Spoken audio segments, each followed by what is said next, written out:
বাচ্চাদের শরীরের একটি জায়গায় ভুলেও কখনো আপনি আঘাত করতে যাবেন না। দেখবেন অনেক বাবা মা আছে বাচ্চাকে শাসন করার জন্য তার শরীরের গায়ে হাত তুলে।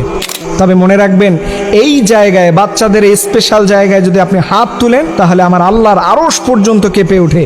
এর জন্য বাবা মায়েদের মনে রাখতে হবে, আপনার সন্তান হয়েছে বলেই আপনি তার যে কোনো শরীরে আঘাত করতে পারেন না।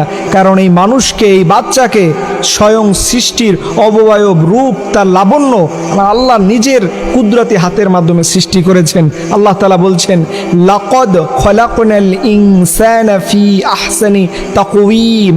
আমি মানুষকে অত্যন্ত সুন্দর, চমৎকার করে মানুষের অবয়ব, মানুষের এই স্ট্রাকচার, মানুষের এই সৌন্দর্যকে আমি আল্লাহ তাআলা সৃষ্টি করেছি।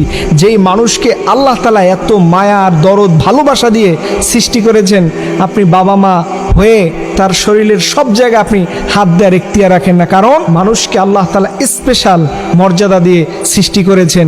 সেটি হলো, কখনো আপনি আপনার বাচ্চার মুখমণ্ডলের মধ্যে আঘাত করতে যাবেন না, এই ফেস কাটিংয়ের মধ্যে কখনো আঘাত করতে যাবেন না। এই জায়গায় যে বাবা মা আপনি আঘাত করবেন, কিয়ামতের দিনে আপনি বাবা মা হন, যেই হন না কেন, আল্লাহর সামনে এটার কৈফিয়ত আপনাকে দিতে হবে। আপনি মনে করবেন না যে বাচ্চা আমার, আমি তাকে যে কোনো জায়গায় হাত দিতে পারি, তার মুখে থাপ্পড় দিতে পারি, মুখের মধ্যে চড় দিতে পারি, সেটা আমার অধিকার না, এটা আপনার অধিকার নয়। তবে মনে রাখবেন, কখনো যতই রাগ আসুক, যতই তার উপর বিরক্তি হন, যতই তার উপর আপনি অখুশি থাকেন, সেই সময় তার মুখের মধ্যে কখনো থাপ্পড় দিতে যাবেন না। এটা দিলে পরে আমার আল্লাহর আরশটাকে থরথর করে কাঁপতে থাকে। এর জন্য মনে রাখবেন, আল্লাহর আরশ যদি না কাঁপাইতে চান তাহলে বাচ্চার গালে, মুখমণ্ডলে আপনি কখনো থাপ্পড় দেবেন না। আর একটা বিষয় হচ্ছে, বাচ্চার জন্য রাসূল করিম সাল্লাল্লাহু আলাইহি ওয়াসাল্লাম দোয়া শিখিয়েছেন, সেই দোয়া আমরা কেন করি না? দেখবেন অনেক বাবা মা আছে বাচ্চাদের জন্য দোয়া করে না, সারাদিন খ্যাট খ্যাট খ্যাট খ্যাট করতে থাকে, সারাদিন তার ভুল ত্রুটিগুলো সমানে মানুষের সামনে বলতে থাকে। আমি বলবো, বাচ্চার জন্য আপনি আল্লাহর কাছ থেকে আল্লাহ নবীর শিখানো এই দোয়াটা পরে বেশি বেশি ফু দিবেন। সেটি হলো, আল্লাহ নবী বলছেন, আল্লাহুম্মা ফাক্কিহু ফিদ্দীন ওয়া আল্লিমহু তাওয়ীলা।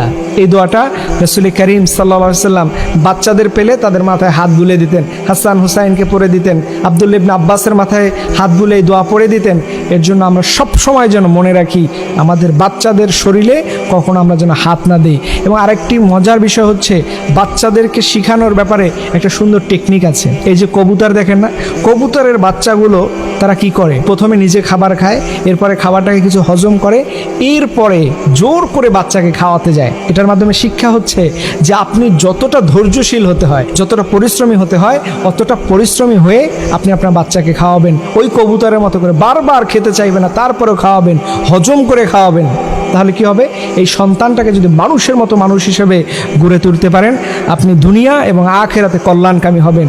এর জন্য আসুন আমরা আমাদের সন্তানদেরকে ইসলাম যেইভাবে করে মানুষের মতো মানুষ হওয়ার কথা বলে, আসুন ওইভাবে করেই আমাদের সন্তানগুলোকে আমরা প্রতিপালন করি।